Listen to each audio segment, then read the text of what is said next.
ভীম আর হিড়িম্বার ঘটোৎকচ নামক এক পুত্র হইয়াছিল। তাহার কথা আরো শুনিতে পাইবে। ঘটোৎকচ ধার্মিক, বিদ্বান আর অসাধারণ বীর ছিল। জন্ম মাত্রেই ঘটোৎকচ বড় মানুষের মতন করিয়া ভীমকে বলিল, বাবা এখন যাই, দরকার হইলে যখন ডাকিবেন তখনই আসিব। এই বলিয়া সে সকলকে প্রণাম করিয়া তাহার মায়ের সহিত উত্তর দিকে চলিয়া গেল। তারপর পাণ্ডবেরা গাছের ছাল পরিয়া আর মাথায় জটা পাকাইয়া তপস্বীর বেশে বনে বনে ঘুরিয়া বেড়াইতে লাগিলেন। হরিণ শিকার করিয়া খাওয়া, বেদ উপনিষদ প্রভৃতি পড়া আর মায়ের সেবা করা, ইহাই তখন তাহাদের প্রধান কাজ ছিল। এই রূপে মৎস্য, ত্রিগর্ত, পাঞ্চাল, কীচক প্রভৃতি নানা দেশ ঘুরিয়া শেষে একদিন তাহারা ব্যাসদেবকে দেখিতে পাইলেন। ভীষ্ম যেমন ইহাদের ঠাকুর দাদা, ব্যাসও তেমনি। কাজেই পাণ্ডবদিগকে ব্যাস অনেক আদর করিলেন। তিনি বলিলেন, আমি সব জানি, যদিও আমার কাছে তোমরা আর দুর্যোধনেরা দুই সমান, তথাপি ইহাদের ব্যবহার দেখিয়া এখন আমি তোমাদিগকেই অধিক ভালোবাসি, আর তোমাদের উপকারের জন্যই এখানে আসিয়াছি। আমি আবার না আসা পর্যন্ত তোমরা ওই নিকটের নগরটিতে গিয়া বাস করো। এই বলিয়া ব্যাস পাণ্ডবদিগকে এক চক্র নামক একটি নগরে পৌঁছাইয়া দিয়া কুন্তীকে বলিলেন, মা, আমি নিশ্চয় করিয়া বলিতেছি, তোমার পুত্রেরা সমস্ত পৃথিবী জয় করিয়া পরম সুখে দিন কাটাইবে। ব্যাস তাহাদিগকে এক ব্রাহ্মণের বাড়িতে রাখিয়া চলিয়া গেলেন। 1 মাস পরে তাহার ফিরিয়া আসিবার কথা রহিল। সেই ব্রাহ্মণের বাড়িতে পাণ্ডবেরা বাস করিতে লাগিলেন। দিনের বেলা 5 ভাই ভিক্ষা করিয়া আর নানা স্থান দেখিয়া বেড়ান। সন্ধ্যা হইলে মায়ের কাছে ফিরিয়া আসেন। ভিক্ষার জিনিসগুলি সমান 2 ভাগ হয়। ইহার 1 ভাগের সমস্তই ভীম খান, অপর ভাগ আর 5 জনে বাটিয়া খান। এই রূপে দিন যায়। ইহার মধ্যে একদিন কি হইল শুনো। সেদিন যুধিষ্ঠির, অর্জুন, নকুল আর সহদেব ভিক্ষায় বাহির হইয়াছেন। ভীমের সেদিন যাওয়া হয় নাই, তিনি মায়ের কাছেই রহিয়াছেন। ইহার মধ্যে হঠাৎ সেই ব্রাহ্মণের বাড়ির ভিতরে ভয়ানক কান্না উঠিল। কান্না শুনিয়া কুন্তী ভীমকে বলিলেন, না জানি ব্রাহ্মণের কি ভয়ানক বিপদ উপস্থিত হইয়াছে। ইনি আমাদিগকে এত স্নেহ করেন, আমরা কি ইহার কোনো উপকার করিতে পারি না বাবা? ভীম বলিলেন, মা, তুমি জানিয়া আসো বিষয়টা কি। সাধ্য হইলে অবশ্য ব্রাহ্মণের উপকার করিব। কথা শেষ হইতে না হইতেই আবার সেই কান্না। তখন কুন্তী ব্যস্তভাবে ছুটিয়া বাড়ির ভিতর গিয়া দেখিলেন ব্রাহ্মণ স্ত্রী, কন্যা আর পুত্র লইয়া কাঁদিতে কাঁদিতে কহিতেছেন, হায়, কেন বাঁচিয়া আছি, বাঁচিয়া থাকায় কি সুখ। আমি আগেই এখান হইতে চলিয়া যাইতে চাহিয়াছিলাম, গিন্নি তুমি তো দিলে না। তোমার বাপের বাড়ি বলিয়া এ স্থান ছাড়িতে তোমার কষ্ট হইয়াছিল, তাহার ফলে দেখো এখন কি কষ্ট উপস্থিত।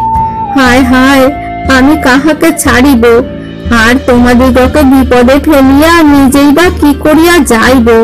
তাহার চেয়ে চলো আমরা সকলেই একসঙ্গে মরি।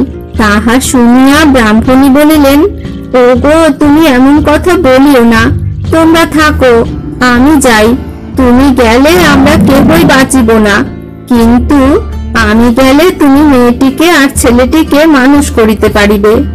বাপ মায়ের কথা শুনিয়া মেয়েটি বলিল, মা, বাবা, তোমরা কেন কাঁদিতেছ?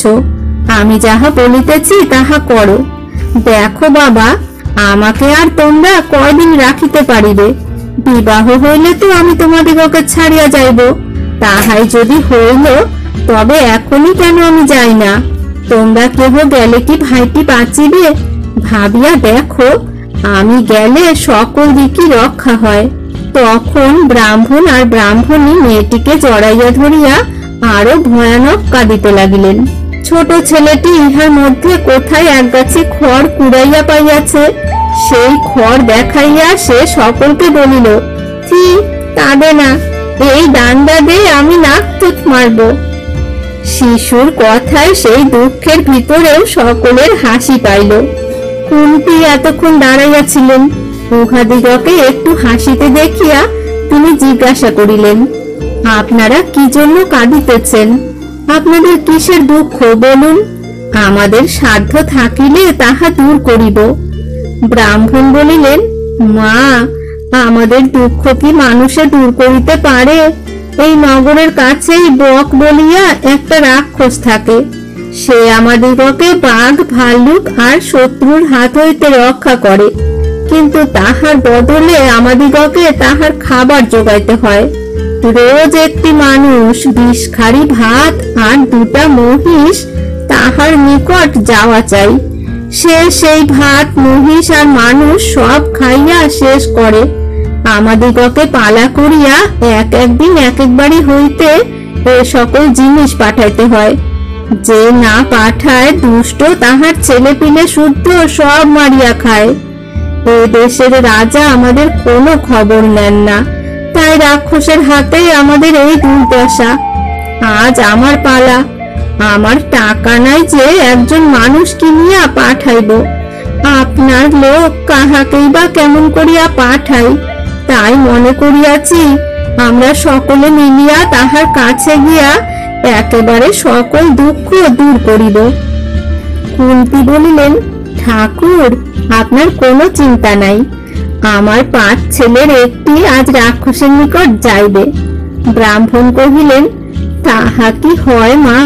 আপনারা একে ব্রাহ্মণ, তাহাতে অতিথি, আপনাদিগকে কিছুতেই আমি রাক্ষসের কাছে যাইতে দিব না। কুন্তী বলিলেন, আপনার ভয় কি? রাক্ষস আমার ছেলের কিছুই করিতে পারিবে না, সে আরো বড় বড় রাক্ষস মারিয়াছে। কিন্তু ঠাকুর, এ কথা কাহাকেও বলিবেন না, তাহা হইলে লোকে খামোখা আসিয়া আমার ছেলেদিগকে কুস্তি শিখাইবার জন্য বিরক্ত করিবে। ব্রাহ্মণী যেন হাতে স্বর্গ পাইলেন। কুন্তীর প্রতি তাহাদের কিরকম ভক্তি হইল বুঝিতেই পারো। এদিকে কুন্তী আসিয়া ভীমকে সকল কথা বলাতে ভীম উৎসাহের সহিত রাক্ষসের নিকট যাইতে প্রস্তুত হইলেন। যুধিষ্ঠির ভিক্ষা হইতে ফিরিয়া আসিয়া প্রথমে এই সংবাদে বড় ভয় পাইলেন। তিনি বলিলেন, মা, তুমি কি পাগল হইয়াছ যে ভীমকে এমন কাজে পাঠাইতে রাজি হইলে? ভীমের যদি কিছু হয় তবে আমাদের কি দশা হইবে? কুন্তী বলিলেন, ভীমের গায়ে 10,000 হাতির জোর, সে যে সকল কাজ করিয়াছে তাহা দেখো নাই। এসব কথা জানিয়া শুনিয়াও ব্রাহ্মণের উপকার না করা ভালো বোধ হয় না। তখন যুধিষ্ঠির বলিলেন, মা, তুমি ঠিক বলিয়াছ, ভীমের যাওয়াই উচিত। পরদিন ভোরে ভীম রাক্ষসের খাবার লইয়া বনে গিয়াছেন। সেখানে গিয়া তিনি ডাকিতে লাগিলেন, কোথায় হে? বক কাহার নাম? ও বক, খাবে নাকি? এসো গো। ডাকিতেছেন, আর এদিকে নিজেই ভাত খাইয়া শেষ করিতেছেন। ডাক শুনিয়া রাক্ষস দাঁত কর্মর করিতে করিতে হাজির। কি বিকট চেহারা! এক কান হইতে আরেক কান পর্যন্ত তাহার খালি দাঁত। একেই তো রাগিয়া আসিয়াছে, তাহার উপর আবার আসিয়া দেখে ভীম তাহার ভাত প্রায় শেষ করিয়াছেন। কাজেই বুঝিতেই পারো, সে গর্জন করিয়া বলিল, মোর ভাত তুই খাইছিস? তোকে জম ঘর পেঠাইবনি। কিন্তু তাহার কথা কে শোনে? ভীম খালি হাসেন আর খান। রাক্ষস হাত তুলিয়া ভয়ানক শব্দে ভীমকে মারিতে চলিল। ভীম তখনও হাসেন আর খান। রাক্ষস 2 হাতে ধাই ধাই করিয়া প্রাণপণে তাহার পিঠে চাপড় মারিতে লাগিল। তিনি তবুও খালি হাসেন আর খান। তখন রাক্ষস এক প্রকাণ্ড গাছ তুলিয়া লইয়া ভীমকে মারিতে আসিল। ততক্ষণে ভীমেরও ভাত কয়টি শেষ হইয়াছে। তখন তিনি ধীরে সুস্থে হাত মুখ ধুইয়া হাসিতে হাসিতে রাক্ষসের হাত হইতে গাছটি কাড়িয়া লইলেন। তারপর দুজনের ঘোরতর যুদ্ধ উপস্থিত হইল। যুদ্ধ করিতে করিতে যখন আর গাছ রহিল না, তখন আরম্ভ হইল কুস্তি।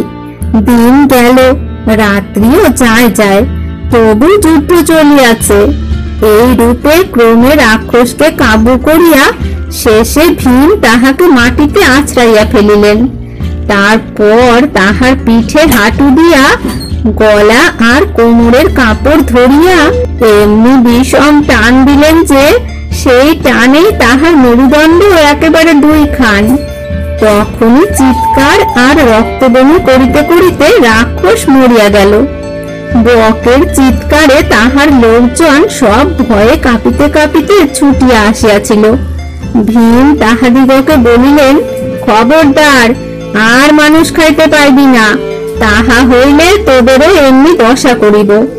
তাহারা বলিল, ওরে বাপ, মোরা আর কখনো মানুষ খাবনি।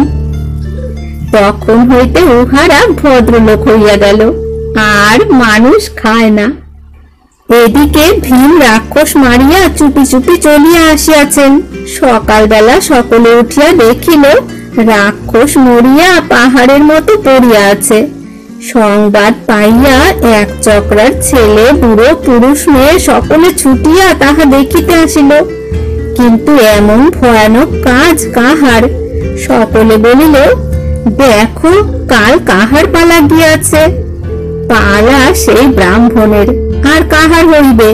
সকলে মিলিয়া ব্রাহ্মণকে জিজ্ঞাসা করিল, বলুন তো ঠাকুর, কিরকম হইয়াছিল? ব্রাহ্মণ বলিলেন, ঠিক কিরকমটি হইয়াছিল তাহা তো জানি না, আমরা কান্নাকাটি করিতেছিলাম। এমন সময় এক মহাপুরুষ আসিয়া দয়া করিয়া আমাদিগকে বলিলেন, তোমাদের কোনো ভয় নাই, আমি রাক্ষসের কাছে যাইব। বোধ হয় সেই মহাপুরুষ রাক্ষস মারিয়া থাকিবেন।